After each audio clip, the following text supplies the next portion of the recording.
La jeune femme remonte sa rue, sort les clés de sa poche, se renifle sous les bras pour y détecter l'odeur de l'autre, comme si elle pouvait y changer quoi que ce soit. Il n'y a pas si longtemps, l'odeur des autres, c'était son bleu de travail. Elle y aurait aussi peu songé qu'un ouvrier songerait à balayer le plâtre de ses chaussures avant de rentrer chez sa femme. Mais ça fait quelques semaines déjà que les temps ont changé.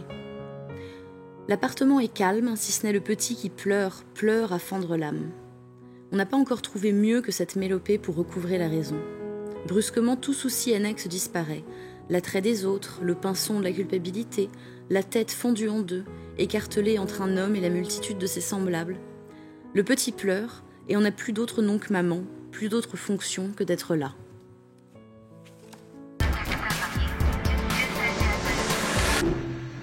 Il y a 3 ans, elle se faisait remarquer avec le récit de son expérience dans un bordel berlinois. Cette année, elle bouscule à nouveau la rentrée littéraire avec L'Inconduite, nouvelle quête existentielle et sexuelle à l'aune de sa récente maternité.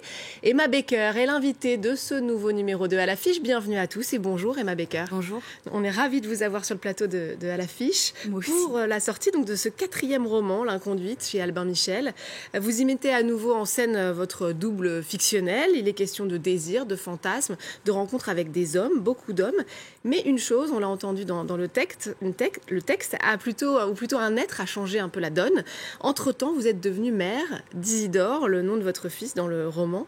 Qu'est-ce que vous vouliez raconter de la maternité avec ce livre ? Mais à la base, je voulais pas du tout raconter ça de la maternité. À la base, plonger comme je l'étais justement dans les premiers temps de la vie de mon fils, j'avais envie d'écrire un livre très beau sur la maternité, un livre sous forme presque de notes sur l'amour fou. Et puis, en fait, j'étais dans un état de colère justement par rapport à la façon dont on pense la maternité et comment d'un seul coup je me suis retrouvée investie d'une sorte de mission sacrée qui était d'être mère et de n'être que ça. Et vous imaginez bien qu'entre les 3 ans au bordel et la maternité, il y a eu un petit choc thermique, entre guillemets, et ça a été une période de ma vie un peu compliquée. Enfin, j'imagine comme beaucoup de mamans qui ont leur premier enfant, il faut d'un seul coup se mettre dans une existence qui est totalement différente et on est obligé de s'oublier soi et c'est pas évident. Alors c'est vrai que finalement la maternité ne finit qu'être une toile de fond de ce roman. Plus globalement, vous auscultez avec votre plume, et bien avant L'Inconduite, votre genre, les injonctions qui pèsent sur les femmes. Et pour vous, ces injonctions passent notamment, peut-être avant tout, vous allez me dire, par la sexualité. Oui, je crois que effectivement, depuis que moi j'ai commencé ma vie sexuelle de jeune femme, je me suis aperçue qu'effectivement j'étais très préoccupée, plus par mon désir ou par mon plaisir, par celui de l'autre en face de moi, par celui de l'homme. Je pense que c'est la suite logique d'une existence féminine qui est façonnée pour être au service des hommes. Et c'est vrai que la maternité et puis mon expérience au bordel aussi m'ont fait prendre conscience beaucoup plus de l'importance de mon désir et de mon plaisir pour une sexualité épanouie. Et c'est vrai que je m'intéresse à ça parce que je crois qu'il y a beaucoup de choses à déconstruire pour pouvoir être épanouie, enfin quoi que ça puisse vouloir dire, hein, se libérer du regard de l'autre. Et ça passe pour vous notamment par la littérature, par l'écriture, qui est le lieu de tous les fantasmes. Alors le problème, et vous le rappelez à plusieurs reprises dans le livre, c'est que la réalité est très souvent décevante. C'est-à-dire que quand on rêve, quand on fantasme, on s'établit, on donne aux gens des proportions qu'ils n'ont peut-être pas dans la vie réelle, et c'est pas forcément leur faute, mais c'est cette façon qu'on a effectivement de bâtir des mondes qu'il faut ensuite remplir dans la réalité, et ces personnages ne sont pas à la hauteur forcément de ce qu'on a imaginé pour eux. Je crois aussi, c'est une question que je me pose, je me demande si justement ce fantasme, cette rêverie permanente est peut-être un trait féminin, quoi que ça puisse vouloir dire, c'est-à-dire qu'on nous apprend tellement à intérioriser, à faire des compromis, à s'oublier soi, que forcément le fantasme est peut-être devenu une espèce de technique de repli féminine pour avoir une vie épanouissante dans un monde qui n'est pas à la base fait pour nous et qui nous faudrait reconquérir. Alors en tout cas, votre livre, comme le précédent, La Maison, fait souvent penser au phénomène littéraire qu'avait été le roman évidemment de Catherine Millet, qui paru il y a un peu plus de 20 ans. À l'époque, elle défrayait la chronique justement avec son récit quasi clinique, très distancié de sa vie sexuelle, de ses expériences à plusieurs. On va l'écouter. Elle était l'invitée de France 24 en 2009, voici Catherine Millet.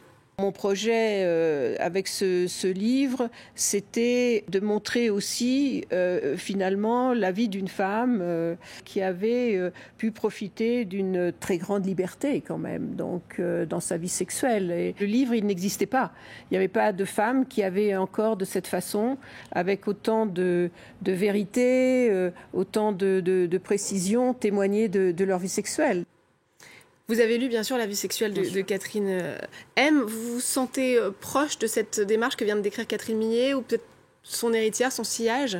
Alors on vient de deux époques qui sont quand même radicalement différentes. Je pense que Catherine Millet aussi commence sa sexualité en post-68, dans un monde qui a quand même une envie de vivre et de liberté qui est pas la même que moi. Je n'ai pas la sensation d'avoir connue. J'ai la sensation d'avoir vécu dans l'ombre de gens comme Catherine Millet, en espérant peut-être avoir la même chose.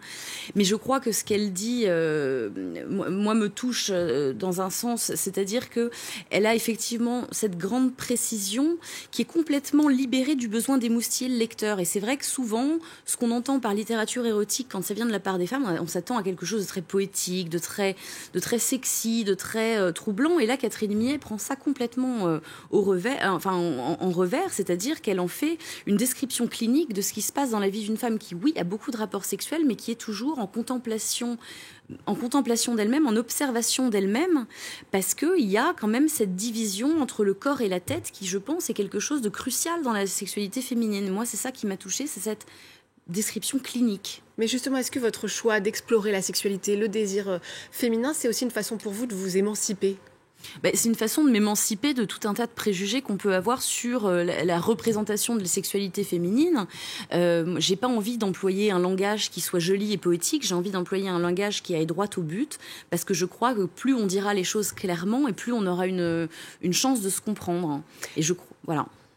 Pardon, je vous coupe. Non, mais... Vous assumez pleinement l'autofiction et pour autant, je vous ai entendu dire de façon assez touchante dans une interview, si tout le monde pouvait me lire sauf mes parents, oui.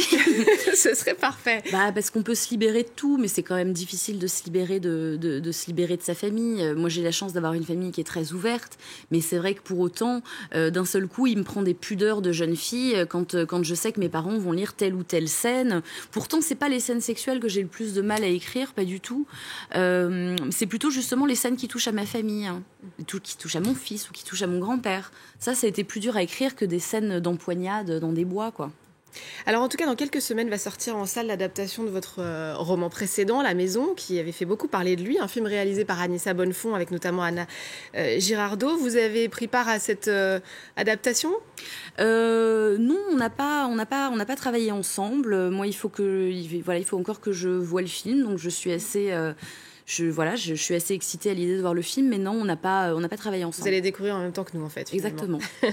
La Maison raconte en tout cas votre expérience donc de près de 3 ans dans une maison close à Berlin, on s'en souvient, 3 ans dans la peau d'une prostituée. Des années que vous avez décrites comme heureuses dans le livre. Avec le recul, qu'est-ce que vous retenez de cette expérience ? Non, mais je dénie pas ce que j'ai dit à l'époque. Ce sont des années qui étaient heureuses pour moi, pas tout simplement, pas juste à cause du bordel, parce que c'était des années de jeunesse, parce que j'étais très heureuse, pleine d'énergie. Et moi, j'en garde le souvenir d'une expérience non pas heureuse, mais nuancée, c'est-à-dire avec des grands moments de joie et puis des moments qui étaient plus compliqués. C'est une expérience que je referais. Enfin, je renie rien de cette expérience. J'en suis très fière. Je vous pose la question parce que c'est vrai que ces écrits avaient pu diviser les féministes, certains arguant que justement vous rendiez un peu glamour cette oui, profession. Mais bon, ce sont des gens qui n'ont pas souvent lu le bouquin et puis je pense que glamouriser, non, je pense pas que ce soit quelque chose que j'ai fait. Je crois que je me suis pas épargnée, j'ai pas épargné les moments qui étaient compliqués, mais c'est un endroit que j'ai beaucoup aimé et je pense que je ne me suis pas, le fait d'être écrivain ne m'a protégée de rien. Enfin, j'avais quand même mes 7-8 clients par jour et je pense que les gens qui glamourisent devraient peut-être se mettre à ma place un instant. On va terminer, Emma Baker, avec votre coup de cœur culturel du moment. La bande dessinée d'Éric Salch, j'espère qu'on n'écorne pas son nom. Je crois, parce que je le dis pareil, alors j'espère.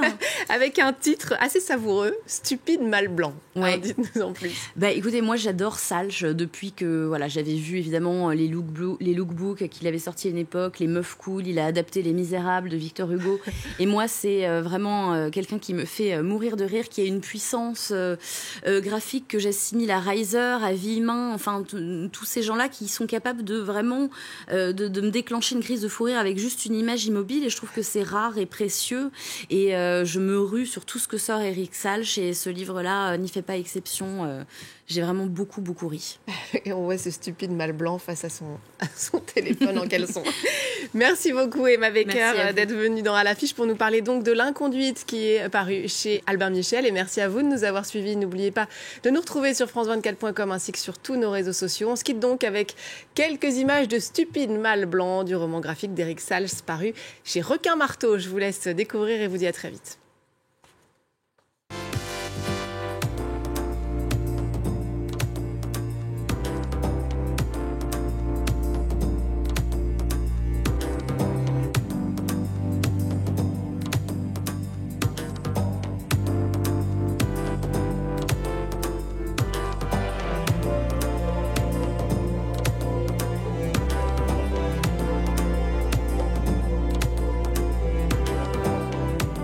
Vous avez regardé votre programme avec Perrenne, dans un intérieur qui ne ressemble qu'à vous.